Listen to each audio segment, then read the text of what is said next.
Randy Brown? Oh, Scotty Burrell. Cliff Livingston?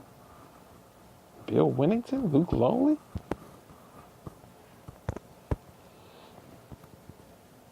These were guys that benefited from playing alongside Michael Jordan and playing for Phil Jackson. Even Scottie Pippen. Scottie Pippen doesn't have a legacy without Michael Jordan. Michael Jordan had a legacy before Scottie Pippen. Scottie Pippen didn't become Scottie Pippen until his second, third year in the league is when Scottie Pippen finally became Scottie Pippen. By that time, Michael Jordan had already won in league MVP and Defensive Player of the Year in the same year in '88. While Scottie Pippen was still trying to figure out exactly who he was as an NBA basketball player.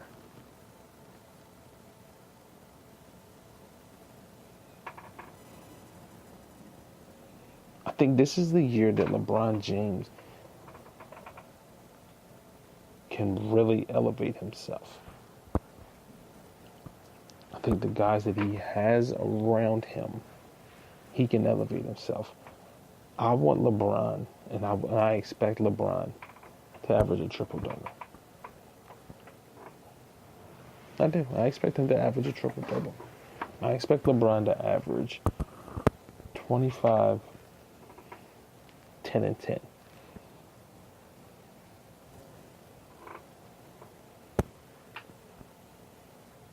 He doesn't have to play defense all night long on the best perimeter player on the other team. He's got Jay Crowder. And I think that Dwayne Wade playing on a team and in a situation where he can probably win another NBA championship will rejuvenate him, and he'll return back to the defensive guy. I don't think he can put up the offensive numbers that he once did, but he can help take a lot of pressure off of LeBron in certain situations.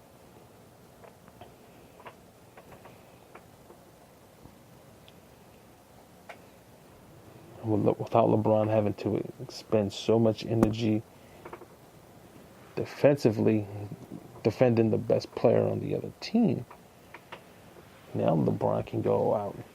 He can just play safety, get in the passing lanes, get blocks from the weak side, run down guys and get blocks. And when Isaiah Thomas comes back, and hopefully Isaiah Thomas can come back and be Isaiah Thomas,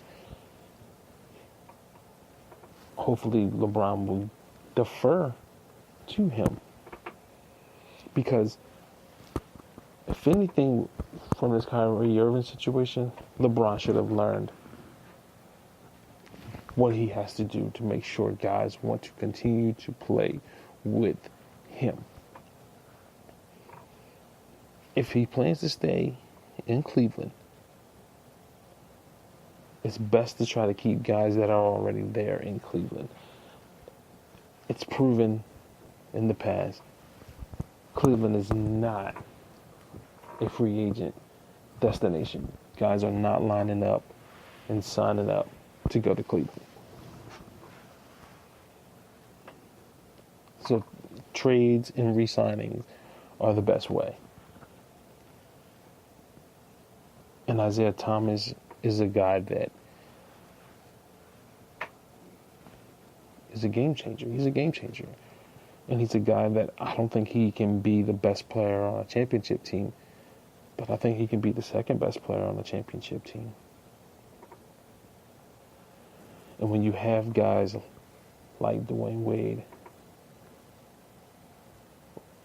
like LeBron James, to help groom you, you'll be fine. I think Isaiah Thomas is going to become a much better player playing alongside those two guys and learning from those two guys. And I think one thing people are missing in this whole situation, and I've said it on an earlier podcast, J.R. Smith coming off the bench is going to be huge. I expect him to have a big season, which is also going to help LeBron James with his assist numbers, which is why I expect LeBron James to average a triple-double and be the league MVP this year. Because he's going to average a triple-double on a team that's going to win 60 to 65 games. Cleveland, if healthy, will undoubtedly be the second best team in the NBA this season. They have all the ingredients. No, they don't have guys that necessarily complement one another very well. Not a lot of spot-up shooters and different things like that. But that's where Tyronn Lue comes in with his rotations. He's gonna, and you can manage minutes because you can take LeBron off the floor and rest him to run with the second unit and have Dwayne Wade be the guy, or have Isaiah Thomas be the guy for a minute, or have Kevin Love be the guy for a second. Tyronn Lue has a golden opportunity to showcase his full range of coaching, because managing minutes is huge. Managing rotations is huge. And he has an opportunity with so many guys that do so many different things to make this team a quality opponent. I do not believe it would be as overwhelming in the NBA Finals if the two teams were to meet again for a fourth straight year. Golden State and Cleveland. This time it will be a true challenge. I would pick right now, I'd still pick Golden State. But last year it was Golden State in 4 or 5. This year it's Golden State in 7. If Cleveland can stay healthy. And that's going to be Cleveland's biggest Achilles heel. And I think that's going to be another challenge for LeBron James, is dealing with teammates that are injury prone. Wade, Rose, they're injury prone. And then Isaiah Thomas is coming off of a hip injury.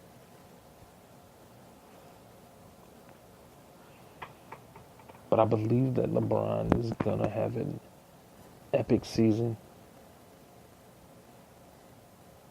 But I just want him to get that dog. I hope that dog gets in. If that dog returns, no team will beat his team, because he's that big of a difference maker. And he's that great of a player. If he gets that dog in him, if he takes that refuse to lose attitude with him, nobody can touch him. Nobody can touch him. And then when you're losing, people can say, "Hey, the other guy on the other team is better than him." Yeah, it's easy to say Kevin Durant is better than LeBron James right now, because Kevin Durant's team just won the championship and they beat LeBron James' team. I think Kevin Durant closed the gap.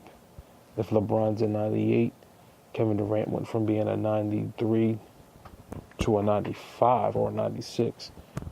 He closed the gap, but he didn't surpass LeBron. He didn't surpass LeBron. LeBron is not a once-in-a-generation player. He's a once-and-forever player. We will never see another Michael Jeffrey Jordan, and we will never see another LeBron James. The fact that this man has never had to deal with an injury. He's never had a serious injury, not once. Even MJ dealt with a serious injury. He missed majority of his season with an ankle in '86.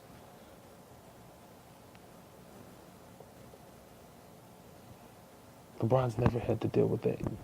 We're witnessing greatness, and we're not accepting it for what it is.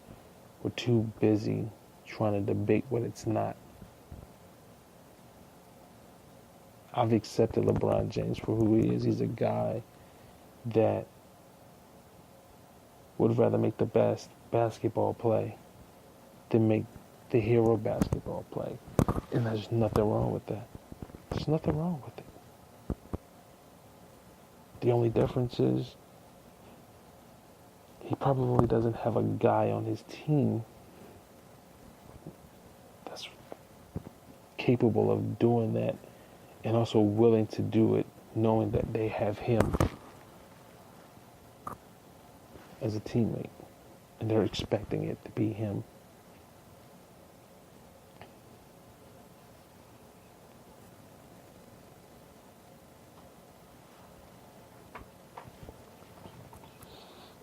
But I like LeBron. I think he's a wonderful guy off the court from what I see. Wonderful human being.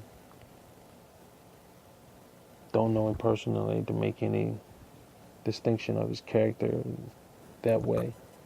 But from what I see, he looks like a great guy. And he's just a phenomenal basketball player. But if I could have seen that guy from 07 over the last 5 to 6 years, he would probably just have the one, maybe 2 losses in the NBA Finals.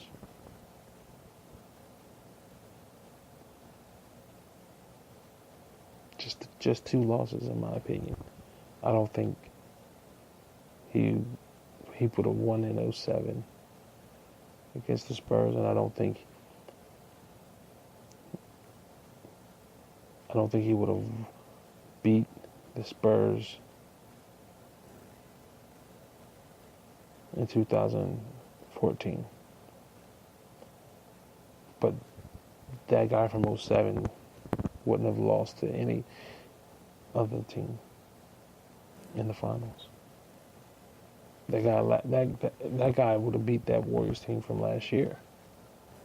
I mean, yeah, the series, they won 4-1, but it wasn't like it wasn't competitive.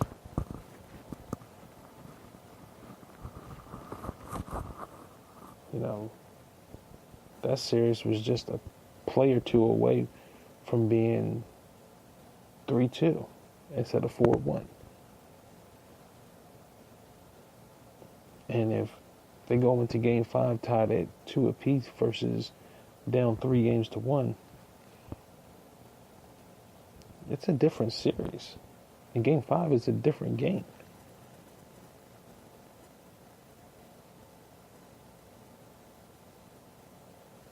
But that's just my perspective.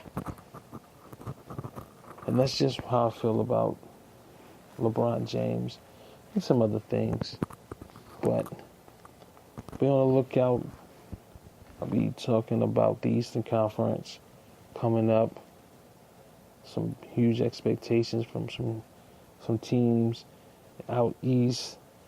Some team has to step up and challenge the Cavs in the East. And I got a couple that I'm expecting to step up.